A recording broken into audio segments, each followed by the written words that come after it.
Hello friends, आपका बहुत बहुत स्वागत है हमारे चैनल सरकारी नौकरी में। जैसा कि आप स्क्रीन पर देख पा रहे हैं, इंडियन कॉन्स्टिट्यूशन जो अपना भारत का संविधान है, जिसका भाग 3 मूल अधिकार को दर्शाता है, जिसके अंतर्गत अनुच्छेद 12 से लेकर अनुच्छेद 35 आते हैं। आज हम इस वीडियो में अनुच्छेद 33, 34 और 35 के बारे में जानेंगे, तो इसलिए वीडियो के अंत तक जरूर बने रहें। और इम्पोर्टेंट बात, जिसको अनुच्छेद 12 से लेकर अनुच्छेद 32 के बारे में समझना है या पढ़ना है, तो अब डिस्क्रिप्शन में लिंक दे रखी है, जाएं और अच्छे से नोट्स बनाएं और समझ के आएँ। उसके बाद 33, 34, 35 आप अच्छे से समझें। तो चलो चालू करते हैं। अनुच्छेद 33, 34, 35 क्या कहता है। तो चालू करने से पहले एक बार चैनल को जो सब्सक्राइब कर दो भाई, और जो नए हैं वो बेल आइकन भी ज़रूर दबा लो, ठीक है ना, जिससे हर वीडियो की नोटिफिकेशन आपके पास टाइम टू टाइम पहुँचती रहे। तो अनुच्छेद 33 क्या कहता है, देखो पहले एक बार मैं थ्योरेटिकल आपको पढ़ के बता देता हूँ, उसके बाद इसको मैं एक्सप्लेन कर दूंगा कि किस तरह से अनुच्छेद 33 बनाया गया है। तो अपने संविधान में अनुच्छेद 12 से लेकर 35 मूल अधिकार हैं, जिसमें 12, 13 परिभाषा और संसद के पास जो शक्ति थी वो बताई गई थी, ठीक है। उसके बाद बात करें कि अनुच्छेद 14 से लेकर अनुच्छेद 18 तक आपको समानता का अधिकार दिया गया है। 19 से लेकर 22 तक आपको स्वतंत्रता का अधिकार है। 23 और 24 शोषण के विरुद्ध अधिकार है। 25 से लेकर 28 तक धार्मिक स्वतंत्रता का अधिकार है। 29 और 30 शिक्षा तथा संस्कृति का अधिकार है। 31 संपत्ति का अधिकार हुआ करता था, लेकिन 44 में संविधान संशोधन के द्वारा हटा दिया गया है।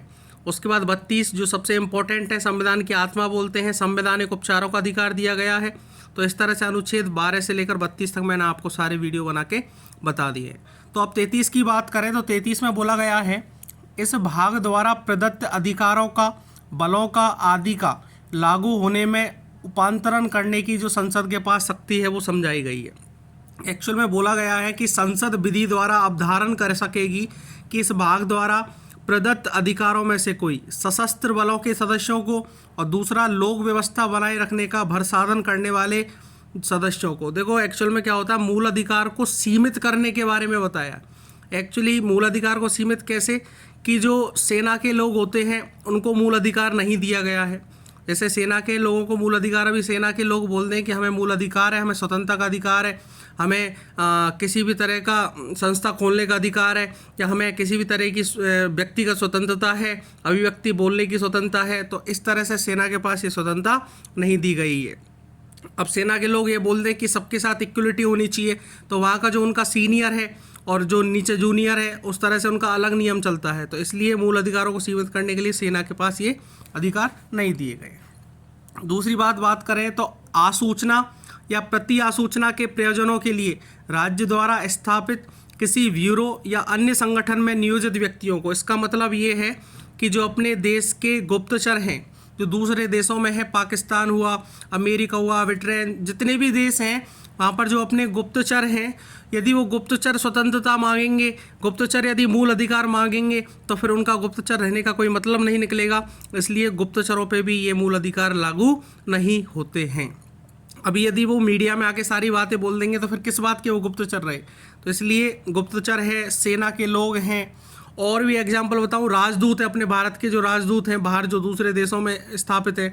इसके बाद चौथी इंपॉर्टेंट बात समझना, खंड के और गे में निर्दिष्ट किसी बल, ब्यूरो या संगठन के प्रयोजनों के लिए, ठीक है ना, स्थापित दूर संचार प्रणाली में या उसके संबंध में नियोजित व्यक्तियों को भी, मतलब जो मीडिया के व्यक्ति हैं उनको भी जितने आम लोगों की स्वतंत्रता है उतनी ही स्वतंत्रता दी है, एक्स्ट्रा कोई स्वतंत्रता नहीं दी गई है।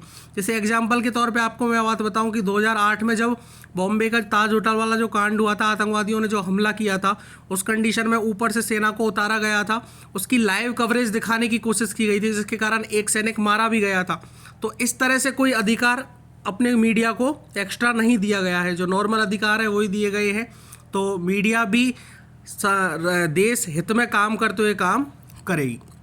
और ये लागू होने किस विस्तार तक निर्बंधित या निराकृत किया जाना, जिससे उनके कर्तव्यों का उचित पालन और उसमें अनुशासन बना रहना सुनिश्चित रहे, ये संसद तय करती है, ठीक है ना। सेना के लिए अधिकार नहीं है, राजदूत हो कोई दूसरे देश में अपन का स्थापित है उसके लिए नहीं है, कोई गुप्तचर है उसके लिए नहीं है, और मीडिया पे भी इतना एक्स्ट्रा स्वतंत्रता नहीं है। पूरे संविधान में मीडिया को कहीं स्वतंत्रता नहीं दी। अभी सुप्रीम कोर्ट ने जो रिपब्लिक टीवी वालों पे जो याचिका दायर की थी, तो उसमें भी सुप्रीम कोर्ट ने यही आदेश दिया था कि मीडिया को कोई संविधान में अलग से स्वतंत्रता नहीं दी गई है, जो नॉर्मल व्यक्ति के लिए अधिकार है वही अधिकार दिए गए हैं।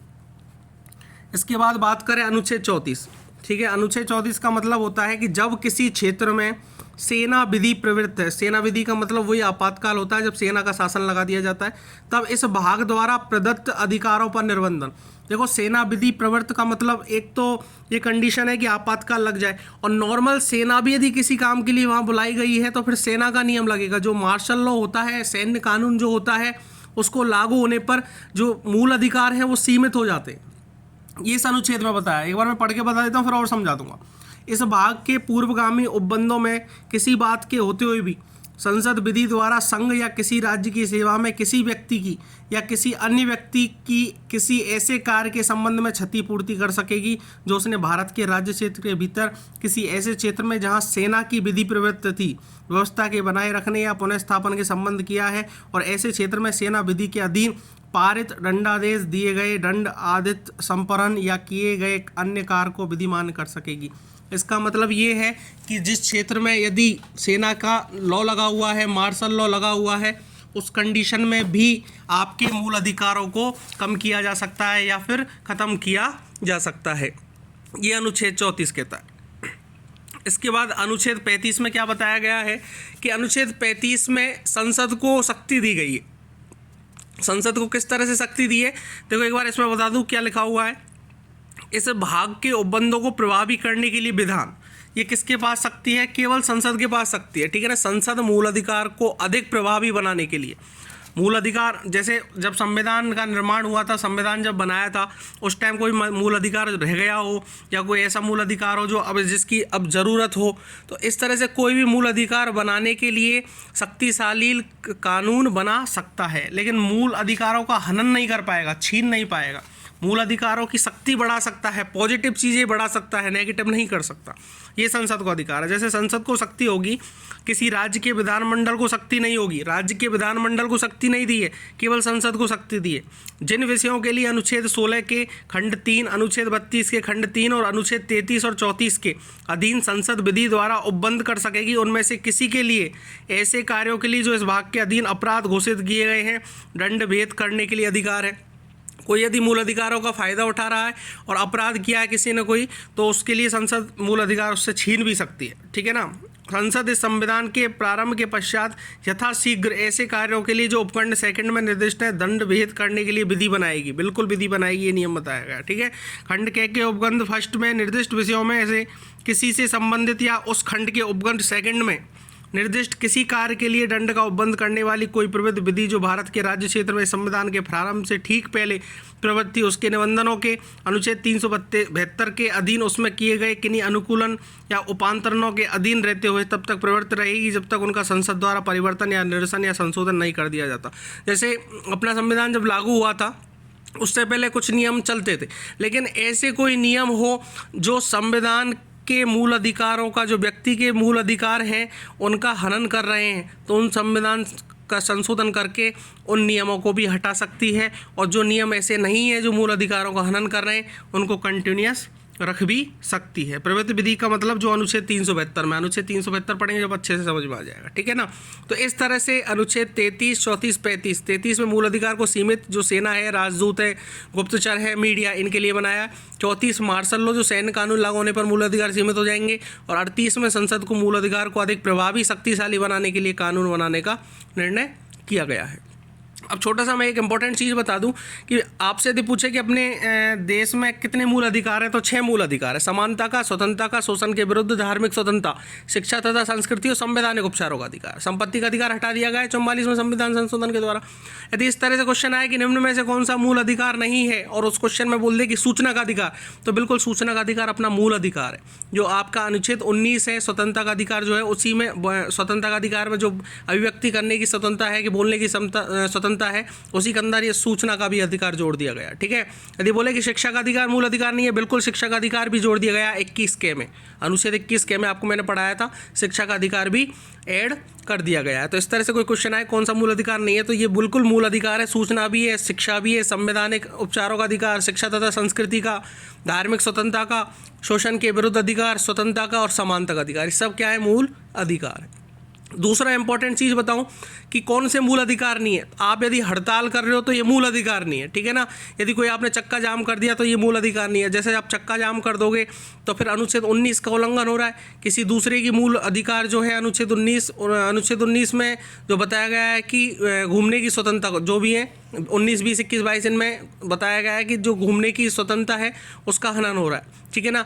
इसलिए आप चक्का जाम भी नहीं कर सकते। अनिवार्य रोजगार की बात करें तो आप ऐसा नहीं कि सरकार से रोजगार मांग लें, आपके पास ये मूल अधिकार नहीं है। मताधिकार मूल अधिकार होता है, लेकिन वो एक नियम के अनुसार होता है कि 18 वर्ष से यदि आपकी उम्र ज़्यादा है और यदि आप वोट देने के लिए एलिजिबल हो, ठीक है ना, और आपके ID कार्ड बना हुआ है, वोटर ID बनी हुई है, उस कंडीशन में आप मत देने का आपको अधिकार। जैसे आवास के लिए बात करें, रहने के लिए, तो रहने के लिए कोई मूल अधिकार नहीं है, लेकिन सुप्रीम कोर्ट ने अभी कुछ दिनों पहले एक फैसला सुनाया था, उसमें बोला गया कि इसे मूल अधिकार के समान समझते हैं हम, ठीक है ना। सुप्रीम कोर्ट ने खुद ने कहा कि मैं इसे मूल अधिकार के समान समझता हूँ, ठीक है ना। और अभी नरेंद्र मोदी जी ने भी घोषणा की है 2025 तक सबको आवास मिल जाएगा।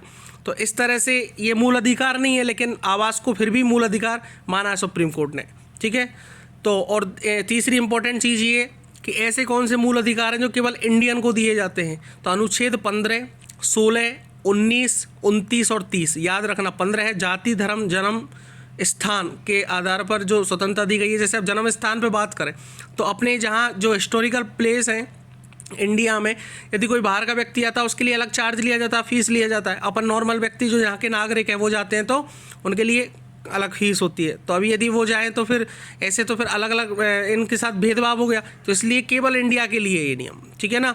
अनुच्छेद 16 जो लोकनीय जन्म समानता है, नौकरी लेने के लिए समानता है, वो भी इंडिया में ही है। अनुच्छेद 19 की बात करें जो अभिव्यक्ति की स्वतंत्रता है, वो भी केवल अनुच्छेद 19 जो है वो भी अपने केवल इंडिया वालों के लिए है। और 29 की बात करें जो अल्पसंख्यक है, ऐसे तो कोई दूसरे देश के भी अल्पसंख्यक यहाँ आके रहने लग जाएंगे, ठीक है ना। तो केवल इंडिया जो नागरिकता ली हुई है उनके लिए 29 है, और 30 भी उन्हीं के लिए। तो याद रखना 15, 16, 19, 29 और 30 ये मूल अधिकार केवल और केवल इंडियन के लिए है। जो भारतीय नागरिकता जिन्होंने ले रखी है उनके लिए ये मूल अधिकार लागू होते हैं, औरों के लिए नहीं। तो जिनको यहाँ तक वीडियो देखी है, अच्छे से समझ में आई है, तो लाइक करना। कोई चीज़ आपको बतानी है या कोई कमी रह गई हो तो आप कमेंट भी करना। Thank you very much.